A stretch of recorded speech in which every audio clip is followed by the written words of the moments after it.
আর এই যে এসআইআর নিয়ে হিয়ারিং, কোন মুসলিম ভাই আপনারা হিয়ারিং যাবেন না, কেউ যাবেন না।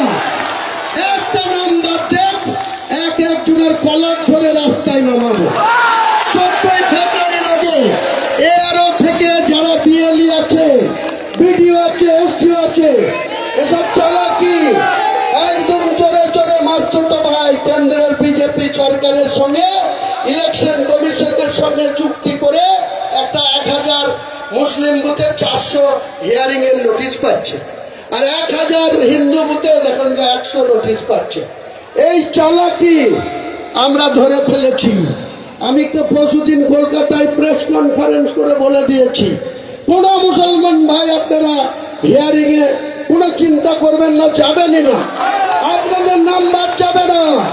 যারা আপনারা ফর্ম পেয়েছিলেন, আপনারা ফর্ম ফিল আপ করে দিয়েছেন, রিসিপ্ট কপি আছে। ইলেকশন কমিশন বা মমতা ব্যানার্জি বা এই জেলা শাসকরা বা চিফ সেক্রেটারিরা কারো ক্ষমতা নাই আপনাদের নাম বাদ দেন। নাম বাদ দিলে আমরা এক এক অফিসারকে কলার ধরে বের করবো রাস্তায়। আমি হুমায়ুন কবির নেতৃত্ব দেব, আমি হুমায়ুন কবির নেতৃত্ব দেবো। আননেসেসারি মানুষকে হ্যাকেল করলে